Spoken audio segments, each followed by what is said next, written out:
हरि ओम श्री गणेशाय नमः। ओम नमः शिवाय।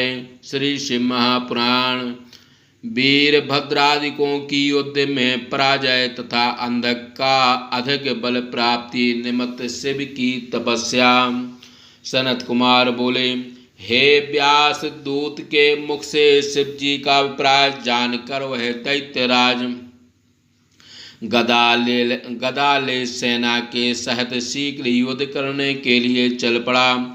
उसने देवगणों से सर्वथा अभेद गिल नामक दैत्य को आगे कर लिया। गुफा के दरवाजे पर पहुँचते ही उसने वज्र के समान तीखे शस्त्रों से प्रहार करना प्रारंभ किया। कुछ ने वीरक को शस्त्रों से ढक दिया, कुछ दैत्यों ने पार्वती के ऊपर बाणों की वर्षा प्रारंभ की। किसी ने गुफा के मनोहर द्वार को तोड़ दिया, कुछ ने द्वार पर लगे पुष्प पत्र फल मूल तथा मनोहर उद्यान मार्ग को नष्ट कर दिया। कुछ ने पर्वत के दीप्तमान शिखरों को तोड़ दिया। इस प्रकार दैत्यों के उपद्रव को देखकर त्रिशूलधारी शिव जी ने अपनी सेना के दारुण भूतगणों को तथा सैन्य सहित विष्णु प्रवर्ती देवगणों का स्मरण किया। शिव जी के स्मरण करते ही रथ गज घोड़े बैल गाय ऊंट गधे पक्षीगण भूतगण व्याघ्र मृग शूकर सारस मत्स्य शिशुमार सर्प सैकड़ों प्रेत पिशाच दिव्य विमान तालाब नदी नद पर्वत आदि वाहनों एवं अन्य विविध जीवों के साथ समस्त देवगण उपस्थित हो गए और शिव जी को प्रणाम कर निर्भय होकर स्थित हो गए। तदंतर शिव जी ने वीरक को सेनापति बनाकर थके वाहन वाले उन देवताओं को एवं युद्ध में निश्चित रूप से विजय प्राप्त करने वाले प्रधान वीरों को भेजा। उस समय सभी देवताओं ने मिलकर उसे गिल नामक दैत्य के साथ प्रलय काल के समान मर्यादाहीन घनघोर युद्ध किया। गिल ने महाक्रोध कर युद्ध के लिए आगे आए हुए ब्रह्मा विष्णु सूर्य एवं चंद्रमा आदि समस्त देवगणों को निगल लिया। इस प्रकार विदर्शय के द्वारा अपनी समस्त सेना के निगल लिए जाने पर वह वीरक संग्राम भूमि को छोड़कर गुफा में शिवजी के समीप जाकर उन्हें सिर झुकाकर प्रणाम किया। फिर वक्ताओं में श्रेष्ठ वह वीरक दुखी मन से सारा वृत्तांत निवेदन किया। वीरक ने कहा, हे भगवान, विदस दैत्य ने आपकी सारी सेना निगल ली। इतना ही नहीं, वह त्रिलोक गुरु दैत्य विनाशक भगवान विष्णु तथा चंद्रमा सूर्य इंद्र यम वरुण पवन एवं कुबेर आदि समस्त देवताओं को भी निगल गया। केवल मैं ही अकेले बचा हूँ। अब मुझे क्या करना चाहिए? वह दैत्येंद्र इस समय अजय होने से सर्वथा प्रसन्नचित्त है। यद्यपि विष्णु देव सर्वथा अजय एवं वायु के समान वेग वाले हैं, जिन्होंने अपना मुख फैलाकर कश्यप पुत्र हिरण्यकश्यप को अपने तीव्र नखों से विदीर्ण किया था, जो भक्तों के वशीभूत हो त्रिलोकी के कंटकों को नाश करने में प्रवृत्त रहते हैं, उन भुवनपति महाविष्णु को निगले जाने का कारण यह है कि पूर्व काल में उन्हें वशिष्ठादि सप्त ऋषियों ने शाप दिया था कि तुम दैत्यों के साथ युद्ध कर चिरकाल पर्यंत उनके द्वारा निगीर्ण कर लिए जाओगे। इसके अनंतर जब विष्णु ने विनम्र होकर मुनिगणों से प्रार्थना की कि हे मुनिगणों, इस घोर शाप से हमारा छुटकारा कब होगा, तब क्रुद्ध हुए उन मुनियों ने कहा युद्ध काल में जब घोर बाणों की वर्षा कर विधस नामक दैत्य तुम्हें निगल लेगा, तब तुम अपने घूंसों से उसके मुख पर प्रहार कर निकलोगे। फिर पुण्याश्रम बद्री वन में हरि नामक ब्राह्मण के गृह में जब तुम अवतार लोगे, तब साप रह तो अपने परमात्मा के रूप में अवस्थित हो जाओगे। तभी से वह गिल विदस नामक दैत्य प्रतिदिन भूखा रहकर बड़ी प्रसन्नता के साथ युद्ध स्थल में घूमता रहता था। जिस प्रकार जगत को प्रकाशित करने वाले सूर्य एवं चंद्रमा से राहु शत्रुता करता है, उसी प्रकार शुक्राचार्य भी आपसे शत्रुता कर देवों के द्वारा मारे गए सभी दैत्यों को अपनी संजीवनी विद्या के प्रभाव से उन्हें व्रण रहित कर जीवित कर देते हैं। मुझे तो युद्ध स्थल में प्राण त्याग करना ही उचित जान पड़ता है, किंतु मैं आपसे निवेदन करने के लिए आया हूँ कि जब आप ही इस युद्ध में प्रमाण हैं और इस कार्य को संभालें।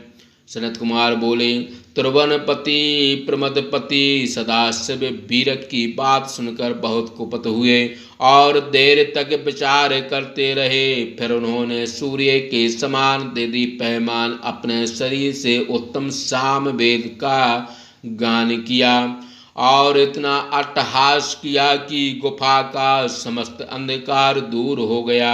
इस प्रकार प्रकाश हो जाने पर सलाद मुनि ने पत्थर का चूर्ण खाकर जिस नंदीश्वर को पैदा किया था तथा जिसने त्रिपुर की भी पूर्व काल में जीत लिया था, उस नंदी ने विकृत मुख वाले दैत्यों से घनघोर युद्ध प्रारंभ किया, किंतु नंदी को भी उस राक्षस ने निगल लिया।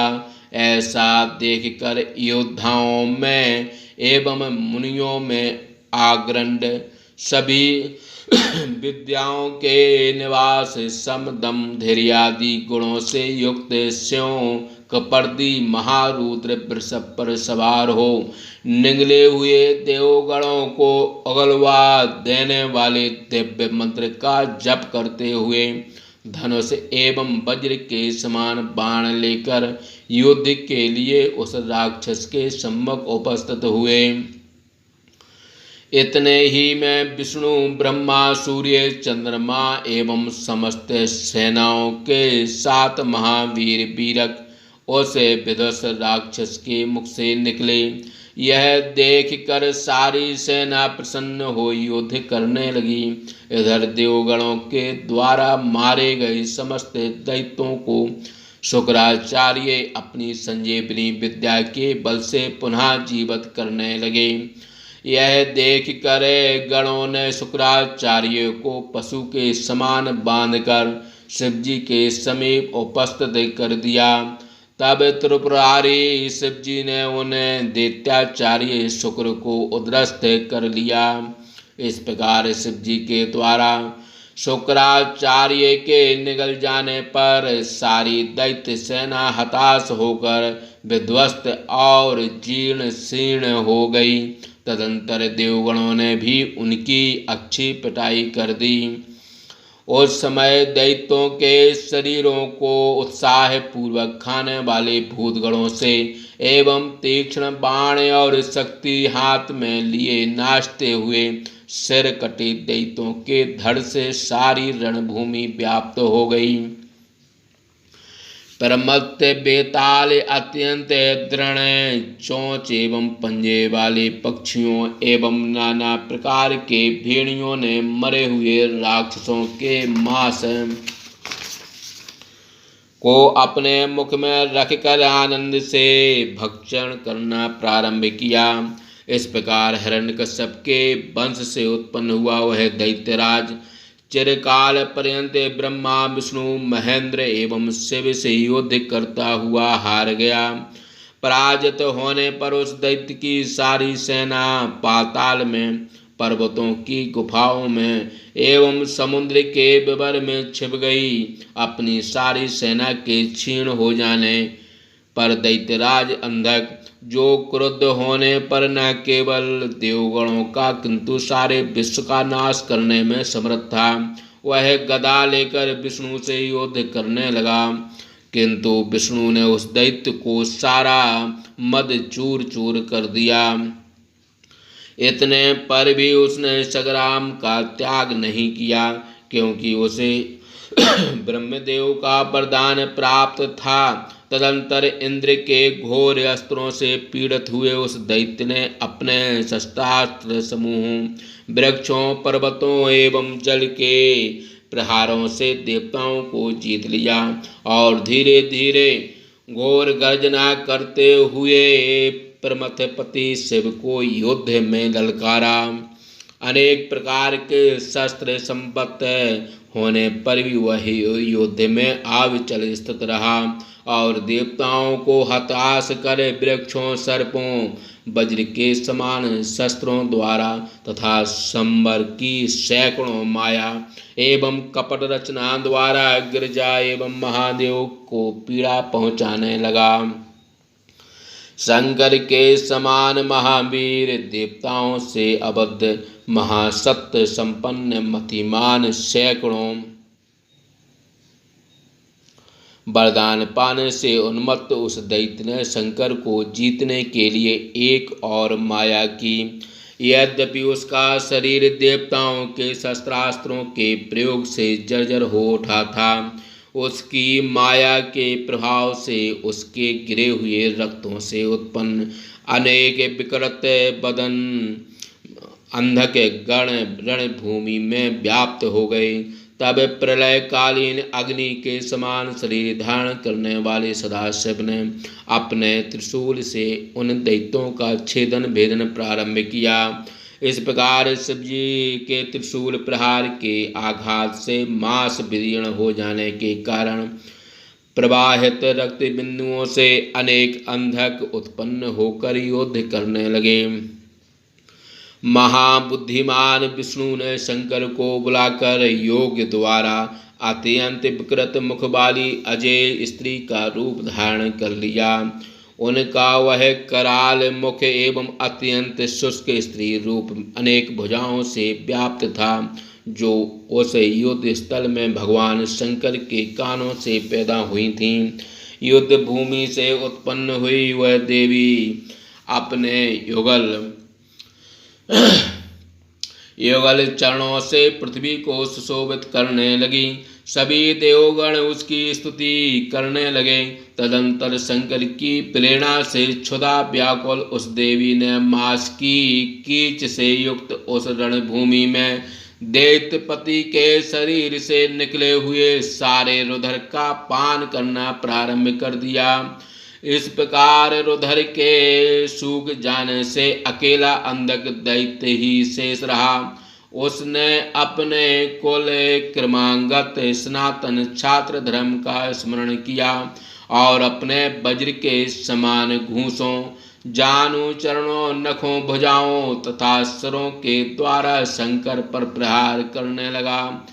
तब क्रुद्ध हुए शिव जी ने अपने त्रिशूल से उसका हृदय विदीर्ण कर दिया और स्थाणु के समान उसके ठूंठे शरीर को त्रिशूल पर टांग कर आकाश में उठा लिया, जिससे सारा युद्ध शांत हो गया। उसका शरीर सूर्य के ताप से सूखने लगा।